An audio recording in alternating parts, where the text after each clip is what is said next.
Assalamu alaikum. I am Mohsin Gill and welcome to all students in the course STAT 630 research method. आज हम research method का lecture number 1 study करने जा रहे हैं। Lecture number 1 में जो आपकी बुक पे लेसन है, हम लेसन नंबर 1 और लेसन नंबर 2 दोनों लेसन्स को कवर करेंगे आज के लेक्चर में। हमारा जो टॉपिक है introduction, definition, values of research and scientific method of research. ठीक है जी। लेसन नंबर 1 जो है वो उसमें हम introduction, definition, values of research को डिस्कस करेंगे और लेसन नंबर 2 में हम साइंटिफिक मेथड ऑफ रिसर्च को डिस्कस करेंगे। आज हम लेसन नंबर 1 और लेसन नंबर 2 दोनों को स्टडी करेंगे लेक्चर नंबर 1 में। First of all lesson number 1 में जो हमने चीज़ स्टडी करने जा रहे हैं जिसके बारे में, it's name is what is research. First of all हमें रिसर्च मेथड स्टार्ट करने से पहले, रिसर्च मेथड का जो कोर्स है उसको स्टडी करने से पहले इस बात का पता होना चाहिए कि व्हाट इज़ रिसर्च। रिसर्च क्या है, इसकी डेफिनेशन आपको स्क्रीन पर नज़र आ रही है, मैं वो स्टडी करता हूँ। Research is a process in which we find the solution of our problem through study and analysis. अब रिसर्च क्या है? एक ऐसा प्रोसेस है जिसमें, ऐसा प्रोसीजर है जिसमें हम अपनी प्रॉब्लम का सलूशन ढूंढते हैं। और सलूशन किस तरह ढूंढते हैं? डाटा को स्टडी करके और उसको एनालाइज करके। अब देखें, आप मुख्तलिफ टॉपिक्स पे रिसर्च करते हैं, अब उस रिसर्च के रिजल्ट्स आते हैं। अब वो जो रिसर्च के रिजल्ट्स होते हैं अगर वो ग्राउंड रियलिटीज़ के साथ मैच कर जाते हैं तो फिर वो होंगे आपके पास, जो रिजल्ट हैं वो होंगे आपके पास वैलिड होंगे अगर वो ग्राउंड रियलिटी के साथ मैच करते हैं। और ग्राउंड रियलिटीज़ क्या होती हैं? ज़मीनी हकाइक को कहते हैं। और रिसर्च के रिजल्ट्स आपके ग्राउंड रियलिटी के साथ मैच करेंगे तो आपकी रिसर्च वैलिड है, आपके रिसर्च के रिजल्ट्स वैलिड हैं। और अगर आपकी रिसर्च के रिजल्ट्स जो हैं वो ग्राउंड रियलिटीज़ के साथ मैच नहीं करते तो फिर आपकी रिसर्च जो है वो नॉन वैलिड है। इस प्रॉपर्टी को कहते हैं वैलिडिटी। ये आप नेक्स्ट लेक्चर्स, आने वाले लेक्चर्स में ब्रीफली हम डिस्कस करेंगे validity and types of validity को। ठीक है। और एक और चीज़ होती है रिलायबिलिटी। रिलायबिलिटी क्या होती है कि रिसर्च में जो रिसर्च आपने परफॉर्म की है उसके रिजल्ट्स या वो रिसर्च कितनी देर तक रिलायबल रहेगी, कितनी देर तक उस रिसर्च को यूज़ किया जाएगा, कितने टाइम तक उसके रिजल्ट को, उस रिसर्च के रिजल्ट्स को हम यूज़ कर सकते हैं। तो वो ये जो चीज़ है, यानी कि अगर मैं इजी वर्डिंग में कहूँ तो टाइम ऑफ रिसर्च, रिसर्च के टाइम को, कितनी देर रिसर्च जो है वो हमारी यूज़ में रहेगी, time of use of research को हम रिलायबिलिटी कहते हैं। और इसको भी हम आने वाले लेक्चर्स में तफसील के साथ स्टडी करेंगे। उसके बाद जो नेक्स्ट टर्म आ रही है आपके लेसन नंबर 1 में, it's name is values of research. Values of research क्या है? वैल्यूज़ ऑफ रिसर्च है कि आपकी रिसर्च की क्या इंपॉर्टेंस है इन आवर डेली लाइफ। अगर हम डेली लाइफ में देखते हैं तो स्टूडेंट्स, जो रिसर्च है उसकी बहुत ज़्यादा इंपॉर्टेंस है इन आवर डेली लाइफ। अब देखें, कोई भी चीज़ हमारी रोज़मर्रा लाइफ में होती है तो उसके मतलब कि रिसर्चर जो है वो रिसर्च परफॉर्म करता है, उसके बाद उसके अपने रिजल्ट जो है इन दी फॉर्म ऑफ रिपोर्ट शाया करता है। अब देखें, जिस तरह कि आप कहते हैं कि एक जब बच्चा पैदा होता है तो वो भी एक साइंटिस्ट होता है। बिकॉज साइंस क्या हमें कहती है? साइंटिस्ट वो बनता है जो किसी भी चीज़ को ऑब्जर्व करता है, ऑब्जर्व करने के बाद उस पर एक्सपेरिमेंट परफॉर्म कर देता है। ठीक है। और रिसर्चर भी एक साइंटिस्ट होता है। और रिसर्चर क्या करता है? रिसर्चर भी किसी चीज़ को पहले ऑब्जर्व करेगा। ऑब्जर्वेशन बड़ा स्टार्टिंग जो है स्टेज होती है रिसर्च की। ऑब्जर्व करने के बाद वो अपना एक्सपेरिमेंट परफॉर्म करता है। और ऐसा रिसर्च जो अपने रिसर्च को परफॉर्म करता है थ्रू एक्सपेरिमेंट, उस ऐसी रिसर्च को एक्सपेरिमेंटल रिसर्च कहते हैं। और ये एक्सपेरिमेंटल रिसर्च हम आने वाले एक कंप्लीट लेक्चर जो है, बल्कि 3 लेक्चर्स में एक्सपेरिमेंटल रिसर्च को स्टडी करेंगे। तो ये था आपके पास एक्सपेरिमेंटल रिसर्च। तो इस तरह आपके रिसर्चर जो है वो रोज़मर्रा लाइफ में बहुत ज़्यादा इंपॉर्टेंस रखता है। अभी जैसे कि कोरोना वायरस के केसेस चल रहे हैं तो रिसर्चर जो है डेली बेसिस पे आपको रिसर्च करके आपको डाटा देते हैं कि इधर आपका आज डेथ रेट ये है, पूरी दुनिया में डेथ रेट ये जा रहा है और उसकी वजूहात क्या हैं वो ढूंढने की कोशिश की जा रही है। अभी रिसर्च जो है, रिसर्चर जो है वो रिसर्च कर रहे हैं कि किस वजह से ये जो कोरोना वायरस की वबा है वो माज़ वजूद में आई है और इसका क्या इलाज है। तो ये सारे के सारे रिसर्चर की वर्क में आते हैं। तो यानी कि अगर हम देखा जाए हम देखें अगर, तो वैल्यूज़ ऑफ रिसर्च जो है हमारी डेली लाइफ रूटीन में बहुत ज़्यादा इंपॉर्टेंट है। इसकी स्टेज जो है वैल्यू ऑफ रिसर्च में, फर्स्ट जो स्टेज है आइडेंटिफाई प्रॉब्लम। सबसे पहले रिसर्च परफॉर्म करने से पहले जो पहली स्टेज होनी चाहिए, रिसर्चर को इस बात का पता होना चाहिए कि उसकी प्रॉब्लम क्या है, वो किस बात पे रिसर्च करने जा रहा है। ठीक है, जब तक उसको अपनी प्रॉब्लम का पता नहीं होगा वो अपनी रिसर्च को परफॉर्म नहीं कर सकता। दूसरी जो उसकी स्टेज है, अपॉर्चुनिटीज, जो उस रिसर्च को परफॉर्म करने के लिए वो देखे कि हमें कहाँ कहाँ से अपॉर्चुनिटीज मिल सकती हैं, उन अपॉर्चुनिटी को जांचे और उन अपॉर्चुनिटी को गेन करे।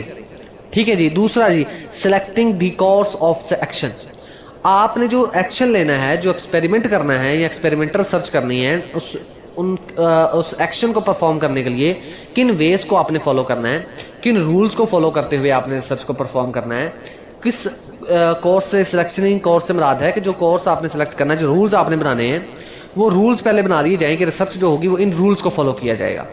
और उसके बाद जो चौथी स्टेज है, evaluating the course of selection, और जो कोर्स ऑफ सिलेक्शन बनाए उसको एवेल्युएट करना। और जो नेक्स्ट जो टर्म आ रही है आपके लेसन नंबर 1 में, research help in developing methodologies. अब जो रिसर्च होती है वो आपको बहुत ज़्यादा मदद देती है मेथडोलॉजीज डेवलप करने में। हाँ, एक रिसर्चर है, उसने रिसर्च परफॉर्म की तो उसने मेथडोलॉजी बना दी है, तो वही मेथडोलॉजी जो है वो बाकी आने वाले रिसर्चर भी यूज़ कर सकते हैं। ये नहीं है कि उस मेथडोलॉजी बार बार बनानी पड़ती है, बल्कि अगर एक रिसर्चर ने मेथडोलॉजी बना दी है तो उसी मेथडोलॉजी को बाद में आने वाले रिसर्चर जो हैं वो भी यूज़ कर सकते हैं। तो इस तरह जो आपकी रिसर्च होती है वो मेथडोलॉजी बनाने में बड़ी हेल्पफुल होती है। तो ये था लेसन नंबर 1, हमने यहाँ तक स्टडी कर लिया। अब हम बढ़ते हैं लेसन नंबर 2 की तरफ। लेसन नंबर 2 का नाम जो है, जो टाइटल है, साइंटिफिक मेथड ऑफ रिसर्च जो है, इसमें सबसे पहले जो है साइंटिफिक मेथड्स को हम देखेंगे। जिस तरह कि मैंने स्टार्ट में बात की कि एक रिसर्चर जो होता है वो एक साइंटिस्ट होता है, और साइंटिस्ट किसी बंदे को कहते हैं जो किसी भी चीज़ को ऑब्जर्व करने के बाद उस पर एक्सपेरिमेंट परफॉर्म कर दे। और ज़िंदगी में तमाम के तमाम इंसान जो हैं वो साइंटिस्ट होते हैं। क्यों? क्योंकि जब इंसान जब पैदा होता है, जो बच्चा होता है, वो पहले चलना नहीं उसको पता नहीं होता कि चला कैसे जाना है। वो दूसरे लोगों को पहले ऑब्जर्व करता है, देखता है कि वो कैसे चल रहे हैं, फिर वो चलने की कोशिश करता है, खुद एक्सपेरिमेंट करता है, तो वो भी एक साइंटिस्ट है। ठीक है, तो इस तरह साइंटिफिक मेथड्स हम यूज़ करते हैं रिसर्च में। तो जो साइंटिफिक मेथड्स हम यूज़ करते हैं रिसर्च में, उनकी मुख्तलिफ प्रॉपर्टीज़ को आज हम लेसन नंबर 2 में डिस्कस करेंगे। तो जो फर्स्ट आपके पास प्रॉपर्टी है उसको हम स्टडी करते हैं। तो जैसा कि मैंने आपको पहले बताया है कि लेसन नंबर 1 और लेसन नंबर 2 जो है लेक्चर नंबर 1 में कवर होने, तो लेसन नंबर 2 हमने स्टार्ट किया है अभी भी। इसका जो टॉपिक है, टाइटल जो है वो scientific method of research. Scientific method of research में जो हम properties of scientific method of research को डिस्कस करने जा रहे थे, पहली जो प्रॉपर्टी थी मैंने कहा it's name is empirical. Empirical property जो है, इसकी डिफाइन आपको स्क्रीन पे नजर आ रही है, वो मैं स्टडी करता हूँ। The process in which we get information through observation and experience. ऐसा प्रोसेस, साइंटिफिक मेथड ही की ये दो टर्म्स होती हैं, मैंने जैसा कि बताया था। साइंटिफिक मेथड या साइंटिस्ट उस बंदे को कहते हैं, साइंटिफिक मेथड को जो फॉलो करता है। और जो साइंटिफिक मेथड होता है उसमें क्या करते हैं, हम चीज़ को ऑब्जर्व करते हैं, उस पर उसके बाद उस पर एक्सपेरिमेंट परफॉर्म करते हैं। तो जो ऐसा नॉलेज, ऐसी इंफॉर्मेशन जो हम गेट करते हैं, रिसर्चर जो है वो इंफॉर्मेशन को गेन करता है और वो साइंटिफिक मेथड्स को फॉलो कर रहा है। तो फर्स्ट जो साइंटिफिक मेथड आता है, इट्स नेम इज इंपेरिकल। तो इंपेरिकल साइंटिफिक मेथड ऐसा मेथड है जिसमें हम इंफॉर्मेशन को गेन करते हैं थ्रू ऑब्जर्वेशन एंड एक्सपीरियंस। चीज़ को ऑब्जर्व करेंगे, ऑब्जर्व करने के बाद उस पर एक्सपीरियंस को परफॉर्म करेंगे। जो एक्सपीरियंस होगा वो हमारा होगा सेंसरी एक्सपीरियंस। सेंसरी क्या, हम किसी भी चीज़ को सेंस करते हैं। ठीक है, हमारी ज़बान जो है वो सेंस करती है, खाने के जायके को वो सेंस कर सकती है कि ये अच्छा खाना बना है या बुरा बना है। तो अब देखें, हमारे हाथ, हम आंखें बंद करके हाथ किसी चीज़ पे किसी चीज़ को टच करते हैं हाथों के जरिए, तो हम महसूस कर सकते हैं, अंदाज़ा लगा सकते हैं, कॉन्सेप्ट बिल्टअप कर सकते हैं अपने ज़हन में, ये चीज़ कौन सी हो सकती है। ठीक है, तो इस तरह सेंसरी एक्सपीरियंस को हम यूज़ करेंगे as experience in the scientific method which name is empirical. Empirical जो कि साइंटिफिक मेथड है, इसमें हम एक्सपीरियंस के तौर पर सेंसरी एक्सपीरियंस को इस्तेमाल करेंगे और वहाँ पे चीज़ों को ऑब्जर्व करने के बाद फिर हम सेंसरी एक्सपीरियंस को परफॉर्म करते हुए जो नॉलेज गेन करेंगे। और इस मेथड, जो मेथड इस को फॉलो करेगा, इट्स नेम इज़ इंपेरिकल। उसके बाद जो जी सेकंड आता है जी प्रॉपर्टी साइंटिफिक मेथड में, it's name is verifiable. Verifiable क्या है? The process in which we get information through gain again sensory experience. यहाँ पे एक लफ्ज़ आया है उस डेफिनेशन और इस डेफिनेशन में, बस अगेन का, बाकी सेम डेफिनेशन है। एक बार आपने चीज़ को टच किया, आपने अंदाज़ा लगाया कि ये हो सकता है ये मेज़ है, आपकी आंखें बंद हैं, आप हाथ लगा के बता रहे हैं, आपने हाथ लगाया और आपने बताया, कहा कि ये मेज़ है, ठीक है। अब ये हो गया जी एम्पेरिकल, चीज़ को ऑब्जर्व किया। पहले ऑब्जर्व करने के बाद, ऑब्जर्व यही नहीं होता कि हमने किसी चीज़ को देखना है, नहीं, आप हाथ लगा के पहले ऑब्जर्व कर रहे हैं और फिर एक्सपीरियंस कर रहे हैं, एक सेंसरी एक्सपीरियंस के जरिए। अब देखिए उसके बाद आपने क्या किया, थोड़ी देर बाद आपने दोबारा उसको सेंसरी एक्सपीरियंस दोबारा यूज़ किया और दोबारा से हाथ फेरा, फिर आपको लगा नहीं ये मेज़ नहीं है, ये वाइट बोर्ड है और वाइट बोर्ड की ये बैक साइड है, ठीक है। तो अब क्या हुआ, अब वेरीफाइबल ये की मेथड में आ जाएगा। क्यों? क्योंकि आपने दोबारा अगर अगेन सेंसरी एक्सपीरियंस को यूज़ करते हो किसी भी चीज़ को टेस्ट करने के लिए, तो रिसर्चर जो है वो टेस्ट करने के लिए अगेन सेंसरी एक्सपीरियंस का यूज़ करता है, तो ये जो है वो वेरीफाइबल की प्रॉपर्टी कहलाती है। उसके बाद जो थर्ड है जी कम्युलेटिव, इसकी मैंने डिफाइंस अपनी लिखी हुई, यहाँ पे मैं आपको समझा देता हूँ, आप अपने हैंडआउट्स पे स्टडी करेंगे तो इजीली आपको समझ आ जाएगी।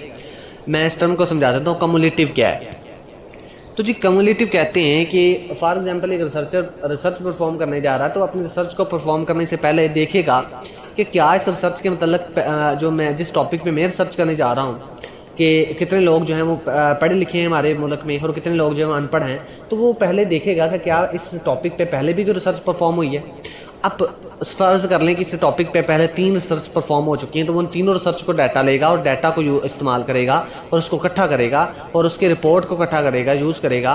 तो इस तरह जो पहले से डाटा मौजूद है, जो पहले से रिसर्च मौजूद है, उसके डाटा को यूज़ करना अपनी न्यू रिसर्च के लिए, इसको क्या कहते हैं, कम्युलेटिव का नाम देते हैं। और उसके बाद जो फोर्थ प्रॉपर्टी आ रही है डिटर्मिनिस्टिक। डिटर्मिनिस्टिक का क्या मुराद है यहाँ से, अब देखिए डिटर्मिनिस्टिक जो है ना वो साइंटिफिक मेथड की ऐसी प्रॉपर्टी है जिसमें क्या करता है रिसर्चर, कि रिसर्चर फाइंड करता है कि चीज़ हुई क्यों है।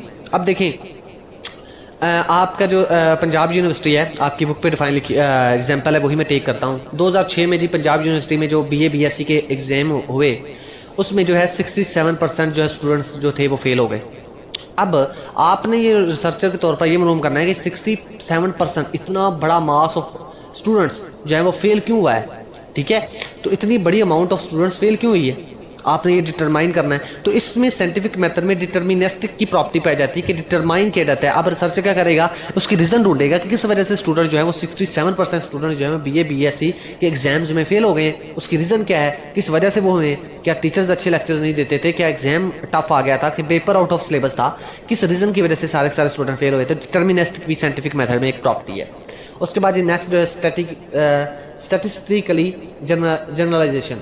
तो जो आप जो है वो स्टैटिक्स को यूज़ करते हो, जनरलाइजेशन करते हो, अपने जो है आपका जो कंसेप्ट है उसको बिल्टअप करते हो, स्टैटिक्स को यूज़ करते हुए, तो ये भी साइंटिफिक मेथड्स में एक इंपॉर्टेंट टर्म है। It's name is rationalism.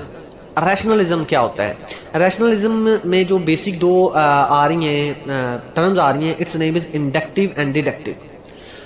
अच्छा जिसी भी मैं चले पहले ये बता देता हूँ प्रोपोजिशन क्या होती है। प्रोपोजिशन ऐसी स्टेटमेंट को कहते हैं जो जिसका आउटपुट जो है वो ट्रू हो सकती है या फॉल्स हो सकती है। For example Ali is a good boy, Ali एक अच्छा लड़का है। अब वो अली अच्छा लड़का वो भी सकता है, नहीं भी हो सकता, आपकी ये स्टेटमेंट है, आपका ये कॉन्सेप्ट है, आपने एक प्रोपोजिशन दे दी। अब प्रोपोजिशन मैथमेटिक्स में इसी स्टेटमेंट को प्रोपोजिशन कहा जाता है, स्टैटिक्स में इसी स्टेटमेंट को हाइपोथेसिस का नाम दिया जाता है। और हम आने वाले लेक्चर में हाइपोथेसिस और टाइप ऑफ हाइपोथेसिस को स्टडी करेंगे। अब हमने ये लॉजिक, ये कॉन्सेप्ट बिल्टअप किया कि Ali is a good boy. अब इसके मतलब जो है बेसिकली दो मेथड्स हैं किसी भी लॉजिक को बिल्टअप करने के लिए। First is inductive, second is deductive. Inductive ऐसा क्या मेथड है जिसको यूज करते हुए हम लॉजिक को जो है वो बिल्टअप करते हैं।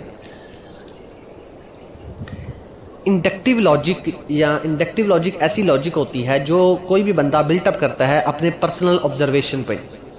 यानी कि आपने कहा, एक बंदा कहता है कि पेंसिलिन का इंजेक्शन लगवाता है और उसको जो है ना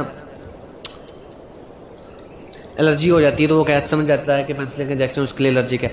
अब यानी कि ऐसी लॉजिक जिसके पीछे कोई एक्सपीरियंस बेस नहीं करता, ठीक है, जिसके मतलब कोई आपके पास एक्सपीरियंस मौजूद नहीं है, उसको लॉजिक को इंडक्टिव लॉजिक कहते हैं। और डिडक्टिव लॉजिक जो है ऐसी लॉजिक होती है जो जिसके पीछे आपकी ऑब्जर्वेशन भी होती है और आपका एक्सपीरियंस भी होता है। आप एक्सपेरिमेंटल, आपके पास उसका एक्सपेरिमेंटल प्रूफ भी होता है, आपके पास उसका ऑब्जर्वेशनल प्रूफ भी होता है। तो मैं अगर सादा लफ्ज़ में कहूँ, इंडक्टिव लॉजिक ऐसी लॉजिक है जिसके मतलब जिस लॉजिक के मतलब आपके पास सिर्फ ऑब्जर्वेशनल पॉइंट होगा, एक्सपेरिमेंटल पॉइंट मौजूद नहीं होगा। लेकिन डिडक्टिव लॉजिक ऐसी लॉजिक है जिसका मतलब आपके पास ऑब्जर्वेशनल पॉइंट भी मौजूद होगा और एक्सपेरिमेंटल पॉइंट भी मौजूद होगा। तो ये आपके पास इंडक्टिव और डिडक्टिव लॉजिक पे कंप्लीट आपको एक लेक्चर भी मिल जाएगा, जो कि हमने मैथमेटिक्स के हवाले से बनाया, लेकिन वो स्टैटिक्स में भी यूज़ होता है। आप उस लेक्चर को भी सुन सकते हैं इंडक्टिव और डिडक्टिव लॉजिक के कॉन्सेप्ट को क्लियर करने के लिए। तो आज का जो लेक्चर नंबर 1 था, आज के लेक्चर में हमने 2 लेसन को कवर किया, लेसन नंबर 1 और लेसन नंबर 2 को। लेसन नंबर 1 में इंट्रोडक्शन और टाइप्स ऑफ रिसर्च के मतलब था, और उसके बाद लेसन नंबर 2 में साइंटिफिक मेथड ऑफ रिसर्च थे और उनकी प्रॉपर्टीज़ को आज हमने स्टडी किया। ये जो लेक्चर है ये अपडेट किया जा रहा है। लेक्चर नंबर 1 जो था वो पहले जो अपलोड किया गया था उसको दोबारा अपडेट किया जाएगा। इसलिए हमने स्टूडेंट्स जो कहते थे कि लेक्चर नंबर 1 जो है वो बुक के हवाले से बना दें, तो फिर हमने इसलिए लेक्चर नंबर 1 जो है उसमें लेसन नंबर 1 और लेसन नंबर 2 कवर किया और उसको अपडेट किया है उस लेक्चर को इसको। तो आज के लेक्चर में इतना ही। नेक्स्ट लेक्चर में हम नेक्स्ट टॉपिक के साथ हाजिर होंगे। शुक्रिया।